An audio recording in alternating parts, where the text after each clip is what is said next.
Hi there, it's Shelly with Strategic Sales Advisors coming to you on my channel, Building Sustainable Sales. And frankly, it has been a while since I've been here on the channel.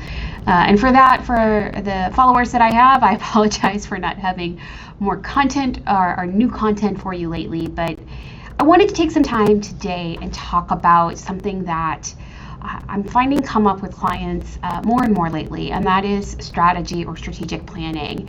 And I've used some of my social media lately to kind of talk about this, but I think it's so important that we focus in on here, especially as we look at beginning of the year or mid-year check-ins in our businesses, especially in the small to mid-sized business community, that we are highly focused in on strategic planning and what it can do for our organizations.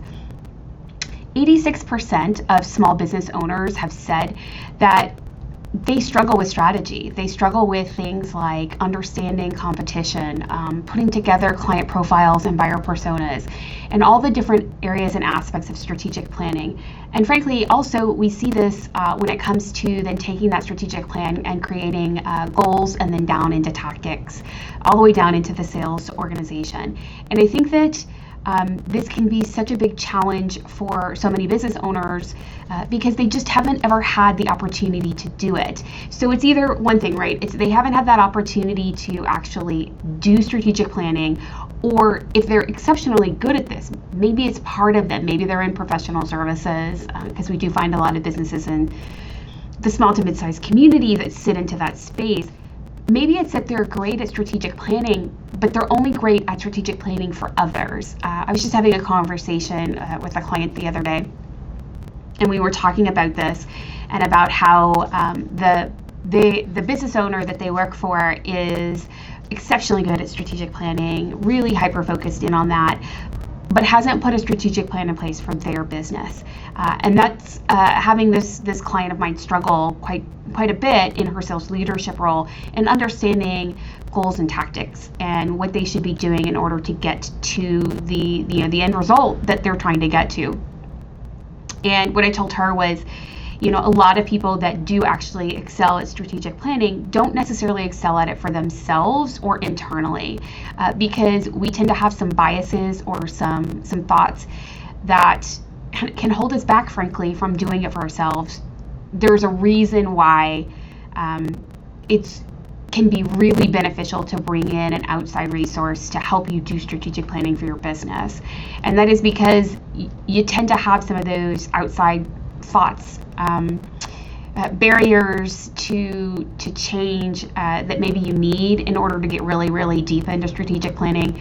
And so I find it really important that we figure out what is holding us back from strategic planning and what is aligning us around a good plan. Now, I've used the word strategic planning, I think 100 times already in this video, and we're only about 3 minutes in.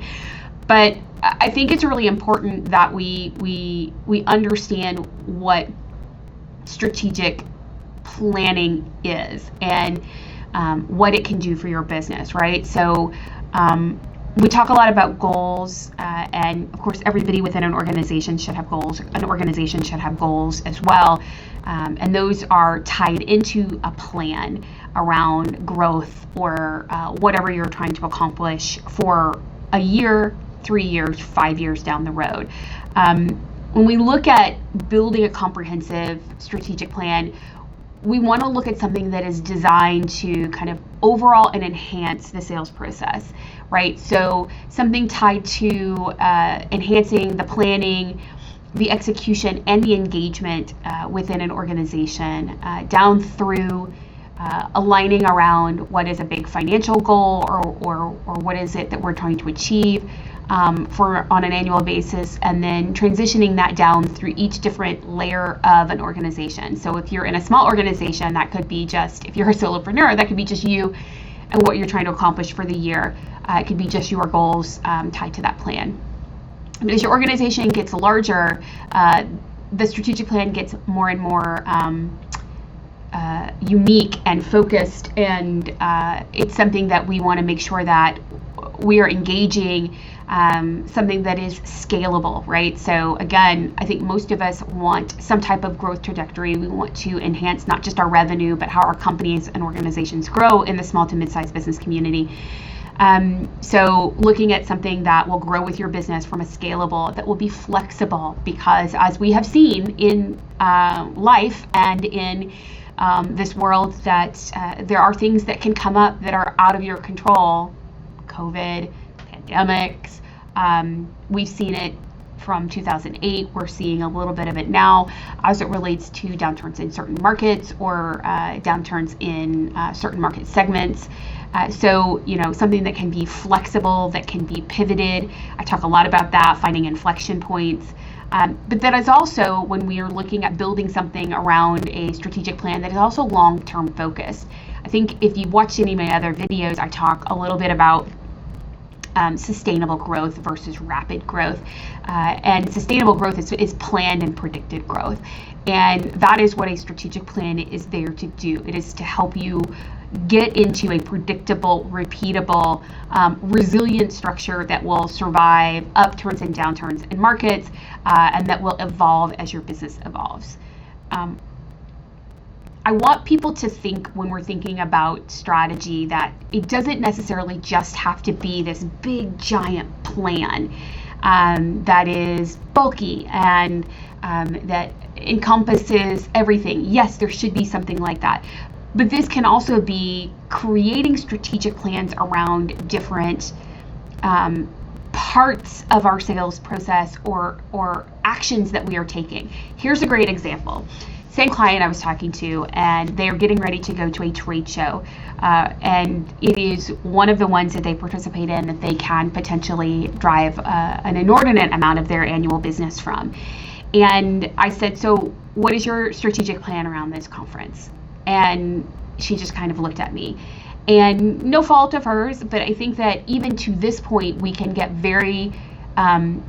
we can drive different goals and tactics around this event that get pulled into an overall strategic plan, but we can almost create a mini one around an event like this that is such a big impact on this business, right? So looking at things like, how many contacts and connections do you want to make, right? What is the overall goal for the conference?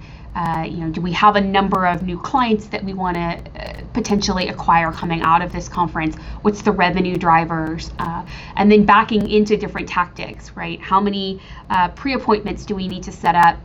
Filling in around things like coffee appointments or lunch or dinners around the different events that are going on at the conference. Then at the show or at the networking events, how many new connections do we need to make at the new networking events that we're going to then do subsequent follow-up with coming out of that conference, so that we can drive the new number of client acquisition that we need to do? What does that follow-up afterwards look like? How are we putting them into the sales process? What's the messaging around that? What's the time lag between meeting them at the conference and when you do that follow-up engagement? Because we know, everybody knows, if you've come out of a trade show or an event, you get home, you have 100 plus emails or more to follow up on a good day, and then you've got all the things that you've learned at the conference that you want to take back and you want to put into place and things like that. So the last thing you want to do is reach out to that person too soon and get into that sort of nebulous space of them trying to get back to what they're trying, to the day-to-day operations of their business and applying new tools and resources that they've learned. But we also don't want to wait so long that they don't remember you or don't remember the conversation or don't have time to have that conversation with you, right? So what does that look like? And creating all of these different strategies around that.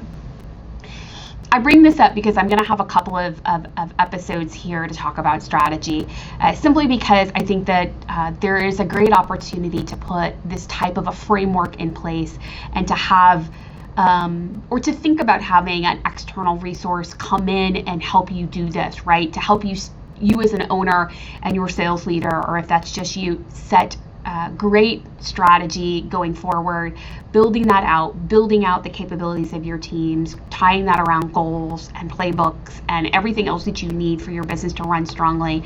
And then those quarterly accountability timeframes of when you need to check in with someone to keep you on track, because we all know this. we can sit down right this moment here together and create a strategic plan.